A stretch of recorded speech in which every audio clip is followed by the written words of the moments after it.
PSG president Naser আল খেলাইফি কাল Bayern Munich এবং পিএসজির ম্যাচ শেষে একটা ইন্টারেস্টিং কথা বলেছেন।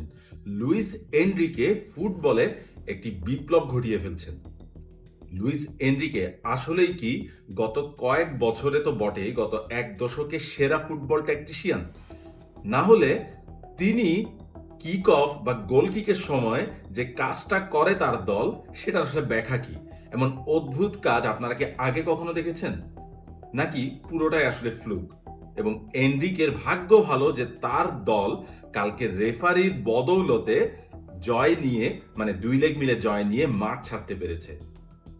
এই সব উত্তর জানার চেষ্টা করব বায়ার্ন মিউনিখ এবং পিএসজির পোস্ট ম্যাচ অ্যানালাইসিসে, যে ম্যাচে পিএসজি বায়ার্নকে 2 লেগ মিলে হারিয়ে শেষ পর্যন্ত চলে গেছে আরও একটি চ্যাম্পিয়ন্স লিগের ফাইনালে, এবং টানা দ্বিতীয় ফাইনাল তাদের জন্য, সেখানে তাদের প্রতিপক্ষ আর্সেনাল। এবং এই ম্যাচ নিয়ে কথা বলবো আমি অমলান মুস্তাকিম হোসেন আজকে আপনাদের সাথে।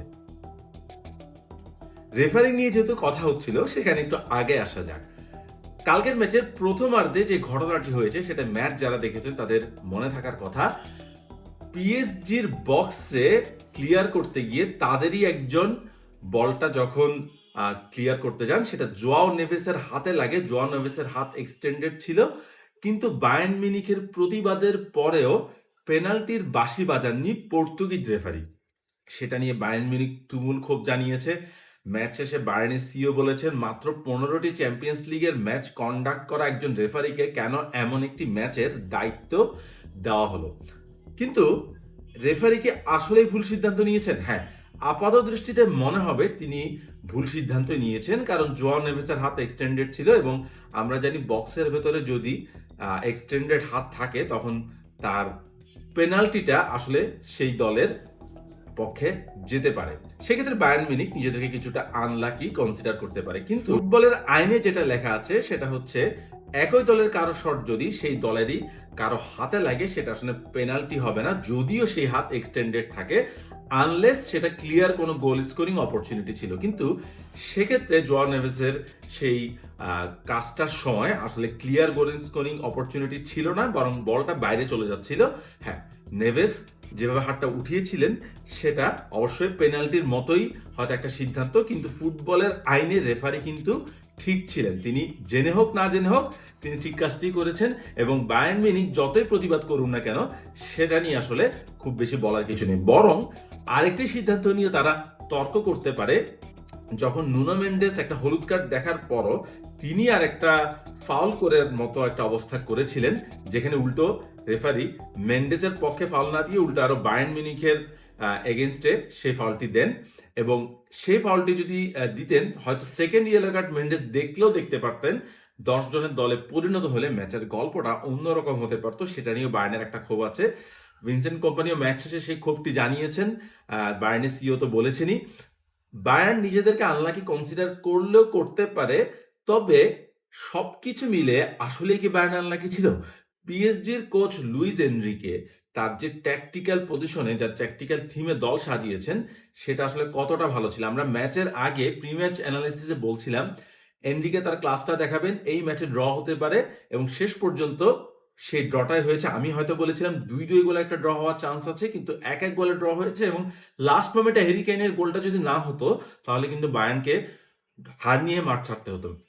বায়ার্ন ড্র করেছে, লাভ হয়নি, পিএসজি জিতে গেছে। এখন আমরা এনরিকের যে অদ্ভুত ট্যাকটিক্স সেটাতে একটু আসি। আপনারা মাত্র স্ক্রিনে যে ক্লিপটি দেখতে পেলেন, সেখানে দেখুন গোলকিপার বলটা বাইরে পাঠিয়ে দিচ্ছেন ইচ্ছা করে, এবং এটার পিছনে একটা মজার যুক্তি আছে।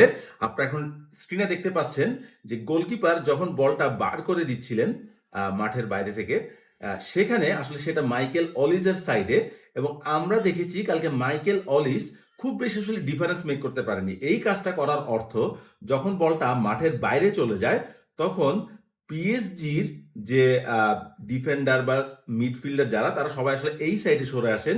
একই কাজে বায়ার্ন মিউনিখ যেহেতু থ্রো পায়, তাদেরকেও কিছুটা এদিকে সরে আসতে হয়, এবং মুসিয়ালা থেকে শুরু করে সবাই আসলে, এখানে দেখুন একটা ক্রাউড ক্রিয়েট হয়েছে, এবং এটাকে ফুটবলের ভাষায় বলা যায় ওভারলোড। সেই ওভারলোডটা বাম সাইডে ক্রিয়েট হওয়ার কারণে আপনি দেখুন অলিজের কিন্তু যে জায়গাটা সেটা কিন্তু স্কুইজ হয়ে গেছে। সো এনরিকে এই স্কুইজ করার কাজটাই কালকে করতে চেয়েছিলেন। এজন্য আমরা দেখেছি পিএসজি গোলকিপার বারবার বল পেয়ে অলিসের দিকে বাইরে মেরে দিচ্ছেন ইচ্ছা করে। এবং আপনি একটু প্রশ্ন তুলতে পারেন, কেন একটা গোলকিপার ইচ্ছা করে বল বাইরে পাঠাবেন?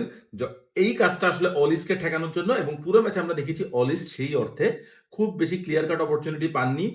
একটা শট ছিল বাম্পায়ার খুব ভালো বাইরে দিয়ে চলে গেছে, আরো একটা দুটো টার্গেট করেছিলেন, কিন্তু ওভারঅল তার কাছ থেকে যে কাঙ্ক্ষিত এক্সপেকটেশন ছিল সেই এক্সপেকটেশনটা কিন্তু এই ম্যাচে পুরোপুরি দেখা যায়নি। সো অলিসের দিক দিয়ে আমি বলবো যে এনরিকের ট্যাকটিক্স পিন পয়েন্ট ছিল। এবং এটা শুধু এখানে নয়, গোল কিকের সময় আমরা দেখি যে পিএসজি বলটা ইচ্ছে করে বাইরে পাঠিয়ে দেয়, তখন আসলে এনরিকে একই কাজ করতে চান, একটা সাইড ওভারলোড করে সেখানে তিনি শুরু থেকে প্রেশারটা ক্রিয়েট করতে চান। এটা এনরিকের আমার মনে হয় মডার্ন ফুটবল একটু অন্যরকম ট্যাকটিক্যাল রেভলিউশন আমরা বলছি সেটার একটা পার্ট। এখন আমরা চলে আসি যে পিএসজি যে গোলটা করেছিল সেটা আসলে কিভাবে করেছিল।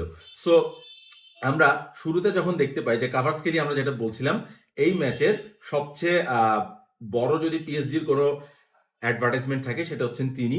এবং কাভার্টস্কেলিয়া অসাধারণ একজন প্লেয়ার। তিনি যেটা করেছেন কালকে শুরুতেই একটা দারুণ রান নিয়েছেন। এবং যে রানটি যখন নিয়েছেন তখন টা এবং লাইমার একটু উপরের দিকে চলে এসেছিলেন, বায়ার্নের আসলে একটা গোল করা দরকার, সে কারণে তারা হাই প্রেসিং শুরু থেকে খেলার চেষ্টা করেছে। কিন্তু ম্যাচের 3 মিনিটের মধ্যেই যে তাদের ট্যাকটিক্সটা তাদের এগেনস্টে চলে যাবে সেটা হয়তো তারা ভাবতে পারেনি। কাভার্টস্কেলিয়া তার পেছন দিকে একটা রান নেন, দুর্দান্ত একটা রান। লাইমার একটু উপরে উঠে গিয়েছিলেন, তিনি কাভার করতে পারেননি। কাভার্টস্কেলিয়া যখন নিচে এসে রানটা নেন তখন টা এবং লাইমার তাকে ক্লোজ করার চেষ্টা করেন, কিন্তু সেটা তারা করতে পারেননি। কাভার্টস্কেলিয়া দারুণ একটা কাটব্যাক করেন। এবং এখানে ডেমবেলে তখন উপরে উঠে গেছেন। আমরা বলছিলাম যে ডেমবেলে হয়তো আউট অ্যান্ড আউট স্ট্রাইকার না, কিন্তু তিনি বক্সে ছিলেন এবং লেফট ফুটে দারুণ একটা ফিনিশ করে শুরুতেই তিনি পিএসজি কে এগিয়ে নেন। এনরিকে এই এগিয়ে যাওয়ার পরে যেটা করেছেন সেটা হচ্ছে মূলত ডিফেন্সটা তিনি ঠিক করার ট্রাই করেছেন।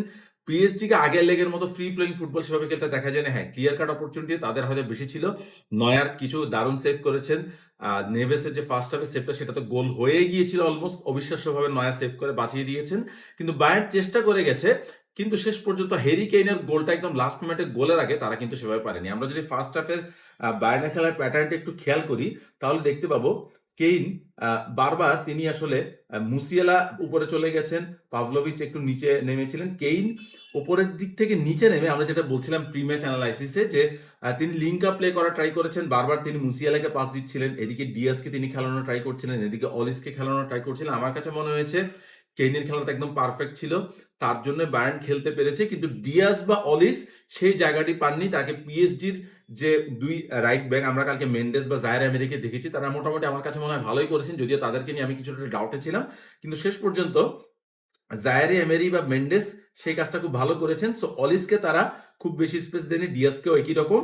সো এই কাজটা করার জন্য আরেকটা বড় ক্রেডিট প্রাপ্য ফাবিয়ান রুইজের। তিনি অসাধারণ খেলেছেন কালকে। আমার মনে হয় পিএসজির এই সিজনে তিনি কিছুটা ইনজুরিতে স্ট্রাগল করছিলেন, কালকে 11-এ ফিরে তিনি জারটা দেখিয়েছেন কেন তিনি একজন অসাধারণ মিডফিল্ডার।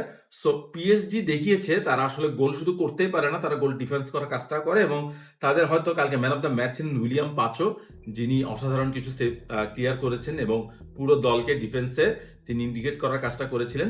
সো তাকে অবশ্যই ক্রেডিট দিতে হবে, কিন্তু আমি ক্রেডিট দেবো ফ্যাবিয়ান রুইস, ভিটিনো এবং জোয়ান নেভেসের মিডফিল্ডকেও। তারা কম্প্যাক্ট মিডফিল্ডার রেখেছিলেন। মুসিয়ালাকে আসলে তারা সেভাবে খেলতে দেয়নি। মুসিয়ালা খুবই দারুণ একজন প্লেয়ার, কিন্তু ইঞ্জুরি থেকে ফেরার পরে তিনি এখন আমার মনে হয় তার বেস্টটা আসতে পারেননি, যেখানে আসলে সার্জ গ্যানাব্রিকে কিছুটা মিস করেছে হয়তো বায়ার্ন মিউনিখ।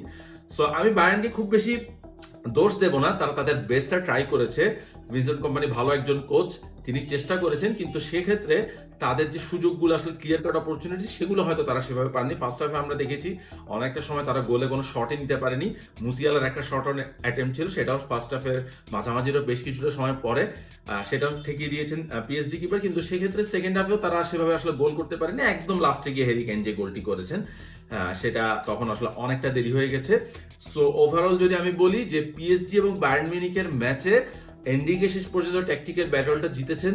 তিনি যেসব কাজটা করেছেন সেগুলো একটু অদ্ভুত মনে হতে পারে, কিন্তু সেগুলোর পেছনে একটা পারপাস ছিল। সো এই কাজগুলো এনরিকে আসলে করে গেছেন। এই ছিল মোটামুটি পিএসজি এবং বায়ার্ন মিউনিখের ট্যাকটিক অ্যানালাইসিস। পিএসজি আর্সেনালের বিপক্ষে খেলবে, আর্সেনালের সঙ্গে তাদের ব্যাটলটা হবে লিজেন্ডারি। আর্সেনাল অবশ্যই খুবই কম্প্যাক্ট একটা দল, তারা এই সিজনে আনবিটেন এখন পর্যন্ত। পক্ষান্তরে পিএসজি গত সিজনের ফাইনালিস্ট, গত কয়েক বছরে তারা এই নিয়ে 3বারের মতো ফাইনাল খেলতে যাচ্ছে। এবং এনরিকের পক্ষে হয়তো বাজেটটা বেশি থাকবে, কিন্তু আমার কাছে মনে হয় সেটা একটা এন্ড টু এন্ড না হলেও খুবই কম্প্যাক্ট এবং খুবই ট্যাকটিক্যাল একটা ব্যাটল হবে। সেটা নিয়ে অবশ্যই আমরা ফাইনালের আগে আরো অনেক কিছু নিয়ে কথা বলব। ততক্ষণ পর্যন্ত সুস্থ থাকুন, ভালো থাকুন। ফাইনালের আগে আবারও দেখা হবে। ভালো থাকুন।